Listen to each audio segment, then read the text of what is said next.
Students, आगे हम पढ़ रहे हैं अब ओवर वोल्टेज या ओवर पोटेंशियल, अधिक वोल्टता जिसे हम कहते हैं। तो क्या होता है ओवर वोल्टेज? किसी भी सेल का हम अगर विद्युत वाहक बल के बराबर या थोड़ी सी मात्रा अधिक दूसरी तरफ से विरुद्ध दिशा से अगर हम लगा देते हैं तो हम ये मान के चलते हैं कि सेल में अभिक्रिया उल्टी होने लगती है, यानी हमारा जो सेल है वो उत्क्रमणीय हो जाता है। लेकिन अगर प्रैक्टिकली देखा जाए, वास्तव में देखें तो ऐसा संभव नहीं है। क्या होता है कि अभिक्रिया को हमें रिवर्सिबल या उत्क्रमणीय करने के लिए विरुद्ध दिशा से जो थ्योरेटिकल हम सोच रहे हैं उससे काफ़ी ज़्यादा वोल्टेज या विद्युत वाहक बल हमें लगाना पड़ता है। फॉर एग्जाम्पल, जैसे किसी अम्ल के विलयन के विद्युत अपघटन करना है, हाइड्रोलिसिस करना है, तो उसके लिए एक वायुमंडलीय दाब पर जो हाइड्रोजन के साथ उत्क्रमणीय सेल में विद्युत वाहक बल के बराबर होती है, उतनी ही से थोड़ी सी अगर ज़्यादा हम लगाते हैं तो वो संभव नहीं है। तो हमें उत्क्रमणीय स्थिति या रिवर्सिबल कंडीशन हमें लगाने के लिए सैद्धांतिक या थ्योरेटिकल मान से बहुत ज़्यादा वैल्यू या थोड़ी ज़्यादा वैल्यू हमें लगानी पड़ती है। सपोज करते हैं हमने ये सेल लिया है, प्लेटिनम पर हाइड्रोजन है, एक वायुमंडलीय दाब है, HCl एक्टिविटी 1 है, प्लेटिनम पर ऑक्सीजन है, यानी हाइड्रोजन और ऑक्सीजन 2 इलेक्ट्रोड्स लिए हैं और एक वायुमंडलीय दाब है। अब सेल का जो वोल्टेज है वो 1.12 वोल्ट है। रिवर्सिबल कंडीशंस के लिए हम ये मानते हैं कि हम 1.12 से थोड़ा सा लगाएंगे तो सेल उत्क्रमणीय हो जाएगा, पर ऐसा नहीं होता। अगर हमें सेल को उत्क्रमणीय करना है तो हमें कम से कम 1.72 वोल्ट की आवश्यकता होगी, और जबकि थ्योरेटिकली क्या आ रहा है 1.12, तो इसका मतलब हमें 0.60 वोल्टेज उत्क्रमणीय करने के लिए लगाना होगा। और ये जो अधिक वोल्टेज हम रिवर्सिबल करने के लिए या उत्क्रमणीय करने के लिए लगा रहे हैं उसे हम ओवर वोल्टेज या अधिवोल्टता कहते हैं। क्यों हुई कि अधिवोल्टता क्यों होती है? तो एक बहुत स्मॉल करंट, अल्प धारा, जैसा कि हमने लास्ट टाइम पे पोलराइजेशन पढ़ा था, तो अल्प धारा का प्रवाह होता रहता है जो ध्रुवण को बताता है और इलेक्ट्रोडों के नेचर पर डिपेंड करता है, क्योंकि इलेक्ट्रोड्स के आसपास कभी गैस बन जाती है, कभी पदार्थ जमा हो जाता है और उसकी वजह से ध्रुवण हो जाता है, और उस ध्रुवण के वजह से हमें अभिक्रिया को रिवर्सिबल या सेल को उत्क्रमित करने के लिए वोल्टेज थ्योरेटिकल या सैद्धांतिक मान से ज़्यादा लगाना पड़ता है। दूसरा एग्जाम्पल लें अगर हम, कि हम तनु सल्फ्यूरिक अम्ल का हाइड्रोलिसिस या विद्युत अपघटन कर रहे हैं और उसके लिए हमने प्लेटिनम और लेड के इलेक्ट्रोड्स लिए हैं, तो उसमें भी 1.7 वोल्ट और 2.2 वोल्ट धारा की आवश्यकता होती है, यानी थ्योरेटिकली हमारी इसकी वैल्यू 1.23 आनी चाहिए, जबकि ये 1.7 और 2.2 आती है। तो जो अधिक वोल्टेज हम सेल को रिवर्सिबल करने के लिए लगाते हैं उसको हम ओवर वोल्टेज या अधिक वोल्टता कहते हैं। तो अगर हमें डिफाइन करना है तो जिस वोल्टता पर कोई गैस विद्युत अपघटन के दौरान वास्तव में मुक्त होती है, ठीक है, जो प्रैक्टिकली मुक्त होती है जितना वोल्टेज लगाने पर, और जिसका थ्योरेटिकल वैल्यू है जिस पर वो फ्री होनी चाहिए, तो उनका जो डिफरेंस है वो हमारा ओवर वोल्टेज या अधिवोल्टता कहलाता है। तो अधिवोल्टता is difference between practical and theoretical voltage. और इस ओवर वोल्टेज को हम बबल ओवर वोल्टेज भी कहते हैं, क्योंकि जैसे ही ओवर वोल्टेज वाली कंडीशन आती है उस स्थिति पर आने पर गैस के अंदर बबल्स या बुलबुले निकलने शुरू हो जाते हैं। तो इस अधिवोल्टता वाली कंडीशन को हम बबल ओवर वोल्टेज भी कहते हैं। अब हम अलग से पढ़ रहे हैं हाइड्रोजन ओवर वोल्टेज। तो जब हम तनु सल्फ्यूरिक एसिड का हाइड्रोलिसिस करते हैं और हमने प्लेटिनम लिया है और साथ में लेड इलेक्ट्रोड्स लिए हैं, दो अलग अलग इलेक्ट्रोड लिया है, सीसा मतलब लेड होता है, प्लेटिनम और लेड इलेक्ट्रोड लिए, और जब हम दोनों इलेक्ट्रोड्स रिवर्सिबल इलेक्ट्रोड हैं, हाइड्रोजन गैस निकलती है। प्लेटिनम के अलावा अगर हम दूसरे इलेक्ट्रोड्स लेते हैं, जैसे जिंक लिया, कैडमियम लिया, टिन लें या मरकरी लें, तो अधिवोल्टता का मान यानी ओवर वोल्टेज का मान 1 वोल्ट से भी ज़्यादा होगा। जबकि जब प्लेटिनम और लेड लेते हैं तो कितना होता है 0.60। तो हाइड्रोजन वोल्टता क्या हुई? जिस वोल्टता पर हाइड्रोजन गैस हाइड्रोलिसिस या विद्युत अपघटन के दौरान प्रैक्टिकली मुक्त हुई, वास्तव में मुक्त होती है, और जिस सैद्धांतिक मान पर उसे मुक्त होना चाहिए था, दोनों का जो अंतर है वो हाइड्रोजन अधिवोल्टता कहलाता है। यानी hydrogen over voltage is equals to practical value of hydrogen gas evolve और माइनस थ्योरेटिकल वैल्यू। इसी प्रकार एनोड से, ये तो कैथोड से हुई, एनोड से ऑक्सीजन मुक्त होती है।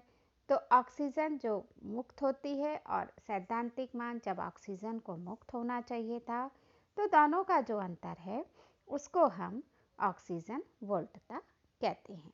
अब जब हम अलग अलग धातुओं के, अलग अलग मेटल्स के इलेक्ट्रोड्स काम में लेते हैं, तो हाइड्रोजन और ऑक्सीजन अधि वोल्टेज के मान भी, ओवर वोल्टेज के मान भी बदल जाते हैं। तो देखें हम क्या हो जाता है कि हमने अलग अलग इलेक्ट्रोड्स लिए हैं और एक टेबल दे रखी है हाइड्रोजन ओवर वोल्टेज और ऑक्सीजन ओवर वोल्टेज। अब देखो, जब हम प्लेटिनाइज्ड प्लेटिनम लेते हैं या पैलेडियम के इलेक्ट्रोड्स लेते हैं, तो उस वक्त हाइड्रोजन का कोई ओवर वोल्टेज नहीं होता, पर ऑक्सीजन का ओवर वोल्टेज बहुत ज़्यादा है, 0.25 और 0.43। अब हम गोल्ड लेते हैं, सोना, तो 0.02 थोड़ा सा बढ़ता है और ऑक्सीजन का थोड़ा सा कम होता है, 0.053। फिर जब हम सिल्वर लेते हैं तो दोनों के ओवर वोल्टेज हो गए 0.15, 0.41। निकल लिया, हाइड्रोजन का ओवर वोल्टेज बढ़ा 0.22, ऑक्सीजन का कम हो गया 0.06। लेड का लिया तो हाइड्रोजन का काफ़ी ज़्यादा है 0.64, जबकि ऑक्सीजन का कम है 0.32। जिंक लेंगे, मरकरी लेंगे, तो हाइड्रोजन के ओवर वोल्टेज बहुत ज़्यादा हैं 0.70, 0.80, जबकि ऑक्सीजन का ओवर वोल्टेज नहीं है। तो अब क्या कंक्लूजन निकलता है कि जिस धातु में, जिस मेटल की हाइड्रोजन ओवर वोल्टेज या अधि वोल्टता अधिक है, उसकी ऑक्सीजन वोल्टता कम है। ठीक है, तो अगर ऑक्सीजन वोल्टता ज़्यादा है तो हाइड्रोजन वोल्टता कम है। तो कंक्लूजन ये निकलता है कि जो ओवर वोल्टेज है वो कुछ चीज़ों पर निर्भर करती है, जैसे विद्युत धारा पर, पीएच पर, ताप पर, और हमारे सॉल्यूशन में स्थित अशुद्धियों पर, इम्प्योरिटीज़ पर, साथ ही साथ दाब पर। इतने सारे फैक्टर्स हैं जिन पर ओवर वोल्टेज का मान निर्भर करता है। ये था ओवर वोल्टेज के बारे में। अब हम चैप्टर के एक बिल्कुल अलग पार्ट पर आ रहे हैं और ये हैं अलग तरह के सेल्स, जिन्हें हम कहते हैं कंसंट्रेशन सेल्स या सांद्रता सेल।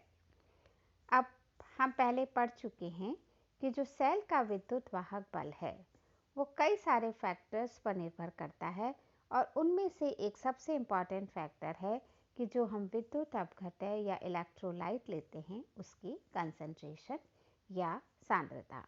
तो जो सेल का विद्युत वाहक बल या ईएमएफ है वो विद्युत अपघटय की सांद्रता पर निर्भर करता है। अगर हम दूसरे कारक जैसे टेम्परेचर हैं, प्रेशर्स हैं, इन सबको सेम रखें और विद्युत अपघट है या इलेक्ट्रोलाइट्स और इलेक्ट्रोड, इनके कंसंट्रेशन में परिवर्तन करके भी अलग तरह के सेल बना सकते हैं। तो इसका मतलब ये हुआ कि हम एक ही धातु के दो इलेक्ट्रोड्स लें और दोनों की सांद्रता में परिवर्तन कर दें। इसी तरह से एक ही तरह के इलेक्ट्रोड्स को एक ही तरह के विद्युत अपघटय में डुबोएं, पर दोनों की सांद्रता अलग अलग हो।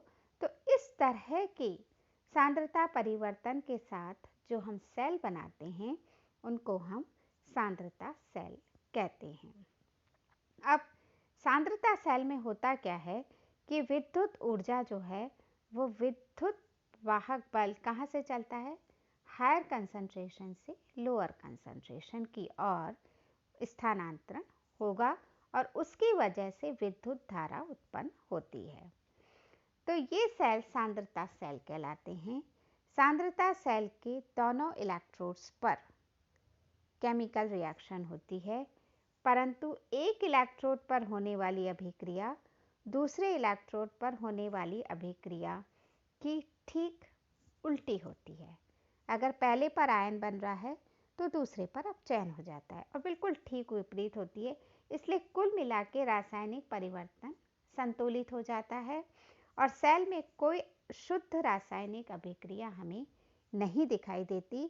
सिर्फ अलग अलग कंसंट्रेशंस की वजह से ही क्या होगा, हमें भौतिक परिवर्तन यानी पदार्थ की उच्च सांद्रता से निम्न सांद्रता की ओर जो बहाव है, जो परिवर्तन है, उसकी वजह से विद्युत वाहक बल उत्पन्न होता है। तो अब दो तरह के सांद्रता सेल होते हैं। एक है इलेक्ट्रोड सांद्रता सेल। इलेक्ट्रोड सांद्रता सेल का मतलब जहां इलेक्ट्रोड्स की सांद्रता में परिवर्तन होता है, और दूसरा है विद्युत अपघटय सांद्रता सेल, यानी जिनके विद्युत अपघटय की सांद्रता में परिवर्तन है। तो सबसे पहला हम लेते हैं इलेक्ट्रोड सांद्रता सेल। तो इलेक्ट्रोड सांद्रता सेल जैसा कि आपको डायग्राम में दिखाई दे रहा है, हम दोनों इलेक्ट्रोड एक ही धातु के लेते हैं, ठीक है। और एक ही धातु के इलेक्ट्रोड लेने के साथ इनकी सांद्रताएं, अब हम क्या लेते हैं, सक्रियताएं लेते हैं, एक्टिविटी लेते हैं। तो दोनों की एक्टिविटी अलग अलग होगी और दोनों एक ही इलेक्ट्रोलाइट या विद्युत अपघटय में डूबे रहते हैं। और साथ ही साथ जो विद्युत अपघटय लिया जाता है वो भी इनमें एक आयन कॉमन होता है। तो अब हम यहाँ देख रहे हैं कि ये जो सेल्स हैं उसमें इलेक्ट्रोड अमलगम इलेक्ट्रोड्स होता है, यानी इलेक्ट्रोड का जो मेटल है या जो धातु है वो अमलगम यानी मरकरी के साथ जुड़ा है। गैस इलेक्ट्रोड्स भी हो सकते हैं। तो ये इनके उदाहरण हैं कि या तो इलेक्ट्रोड अमलगम होगा या गैस इलेक्ट्रोड्स होंगे। तो जैसा डायग्राम में दिख रहा है कि यहाँ हमने क्या लिया है, सिल्वर अमलगम। तो सिल्वर अमलगम के हमने दो इलेक्ट्रोड्स ले लिए हैं और दोनों की एक्टिविटी अलग अलग है। एक की A1 है यानी एनोड की A1 है, कैथोड की A2 है और दोनों को हमने सिल्वर नाइट्रेट के विलयन में डुबो रखा है। तो ये हमारा इलेक्ट्रोड सांद्रता सेल है। अब इलेक्ट्रोड सांद्रता सेल को लिखते कैसे हैं, तो AgHg अमलगम है, AgNO3 के सॉल्यूशन में डिप हैं और AgHg, ठीक है। तो A1 और A2 और कंडीशन हमने ये रखाई है कि A1 is always greater than A2। इसी तरह से अगर हमें गैस इलेक्ट्रोड्स लिखने हैं, हाइड्रोजन लिखना है, तो जब हम गैस इलेक्ट्रोड्स लिखेंगे तो हम एक्टिविटी की जगह प्रेशर लेंगे। तो प्लेटिनम हाइड्रोजन P1 HCl में डिप है, दूसरा इलेक्ट्रोड भी प्लेटिनम पर हाइड्रोजन है और प्रेशर है P2, P1 is greater than P2। उसी तरह से अगर हम कैडमियम अमलगम लें तो कैडमियम Hg कैडमियम सल्फेट में डिप हैं, दोनों कैडमियम के ही इलेक्ट्रोड्स हैं, दोनों में एक की एक्टिविटी A1 है, दूसरे की A2 है और A1 is greater than A2। अगर हमें इनका सेल पोटेंशियल निकालना है तो हम इलेक्ट्रोड्स रिएक्शन देखेंगे एनोड पर। एनोड हमारा लेफ्ट साइड का है। एनोड पे हमेशा क्या होगा, मेटल मेटल आयन में कन्वर्ट होगा। तो Ag of activity A1 Ag ion में कन्वर्ट हुआ और Ag ion plus electron cathode पर क्या करेगा, Ag ऑफ A2 में कन्वर्ट हो जाएगा। तो कुल मिला के रिएक्शन ये हो रही है कि Ag of A1 is converted into Ag of A2। अब इसका मतलब पूरे सेल में कोई केमिकल रिएक्शन नहीं हुई है, सिर्फ Ag की एक्टिविटीज में परिवर्तन हुआ है, वो A1 से A2 में परिवर्तित हो रहे हैं। नेक्स्ट इक्वेशन लें तो E is equals to E0 minus RT by F ln activity A2 upon A1। हम कंसंट्रेशन सेल्स में E0 यानी मानक EMF का मान 0 लेते हैं, क्योंकि अगर हम इलेक्ट्रोड्स की एक्टिविटी को 1 होगी, जैसे ही हम E0 का मतलब एक्टिविटी 1, एक्टिविटी अगर हमने 1 मान ली तो दोनों इलेक्ट्रोड्स के लिए वो समान हो जाएगी और उस वक्त इलेक्ट्रोडों के मध्य कोई पोटेंशियल नहीं होगा। तो E0 E is equals to 0। तो E बराबर minus RT by F ln activity of A2 by A1 या RT by F ln activity of A1 by A2 और RT बाय F को हम लिख सकते हैं 0.0591 log activity of A1 by A2। अगर हम गैसेस की बात करते हैं, जैसे हमने गैस इलेक्ट्रोड्स लिया है, तो गैस इलेक्ट्रोड्स में हम हाइड्रोजन इलेक्ट्रोड लेते हैं, सपोज करते हैं, तो वहाँ हम एक्टिविटी नहीं लेते, वहाँ हम प्रेशर लेते हैं। तो यहाँ हम देखें तो प्लेटिनम हाइड्रोजन P1 HCl में डिप है, हाइड्रोजन P2 प्लेटिनम। एनोड पे क्या रिएक्शन हो रही है, एनोड पे रिएक्शन हो रही है hydrogen of P1 pressure is converted into H ions, और कैथोड पे रिएक्शंस हो रही है कि H ions is converted into hydrogen of P2। तो इस तरह से हाइड्रोजन गैस P1 से हाइड्रोजन P2 में कन्वर्ट हो रही है और RT by F ln P1 by P2। Cadmium के लिए अगर हम देखें तो कैडमियम में भी यही आ जाएगा RT by F ln A1 by A।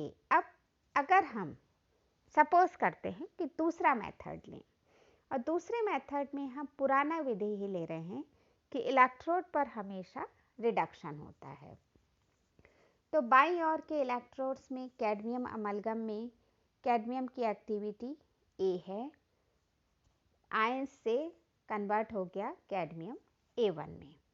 दाईं ओर में भी यह हुआ कि cadmium of activity A plus electrons converted into activity of A2। तो E लेफ्ट और E राइट ये रिएक्शंस हुई हैं, और अब टोटल सेल में क्या हो जाएगा, E of right minus E of left, तो ये आया हमारा RT बाय F 2F, क्योंकि 2 इलेक्ट्रॉन्स हैं, ln activity of A2 by A1, या प्लस करें तो RT by 2F ln activity of A1 by A2। तो इस तरह से हम E0 को 0 मानते हैं, क्योंकि अगर दोनों की एक्टिविटी हमने सेम कर दी तो हमारे कोई सेल पोटेंशियल जनरेट नहीं होगा, तो E0 0 हो गया। एक जनरल फार्मूला हमारा सेल पोटेंशियल निकालने के लिए आ गया है RT by NF ln activity of A1 upon A2, और वहाँ कंडीशन है कि A1 is always greater than A2। अब हम इसको एक एग्जाम्पल से समझते हैं कि हमने जिंक अमलगम के 2 इलेक्ट्रोड्स लिए हैं जिनमें दोनों की एक्टिविटी अलग अलग है। एक की एक्टिविटी 0.5 है और दूसरे की 0.05 है। दोनों को हमने जिंक सल्फेट के सॉल्यूशन में डिप किया हुआ है। तो EMF निकालें। अब हम जानते हैं कि EMF के लिए नंबर ऑफ इलेक्ट्रॉन्स कितने होंगे, 2, क्योंकि जिंक आयन 2 इलेक्ट्रॉन्स। तो हमारी इक्वेशन है RT by NF ln A1 upon A2। RT/F को हम क्या लिख सकते हैं 0.0591। तो E is equals to 0.0591 upon 2 log of 0.5 अपॉन 0.05, 10 आ जाएगा सीधा, और ये आ जाएगा log ऑफ 1। तो ये हो गया log ऑफ 10 1 हो गया, 0.0591 को 2 से डिवाइड कर दीजिए, तो ये आ गया 0.0295 वोल्ट। तो इस तरह से बहुत सिंपल न्यूमेरिकल आपको कभी कभी 2 नंबर में पूछते हैं, अक्सर पूछे जाते हैं। कंसंट्रेशन सेल्स का टॉपिक बहुत इम्पॉर्टेंट है इलेक्ट्रोकेमिस्ट्री में, और क्वेश्चन निश्चित तौर पर आता ही आता है। तो यहाँ हमने एक टाइप के इलेक्ट्रोड्स पढ़े हैं, कंसंट्रेशन सेल्स पढ़े हैं, जिसमें इलेक्ट्रोड्स की कंसंट्रेशन अलग अलग थी। जब हम नेक्स्ट वीडियो पढ़ेंगे तो उसमें इलेक्ट्रोलाइट्स की, विद्युत अपघट्यों की कंसंट्रेशन अलग अलग होगी।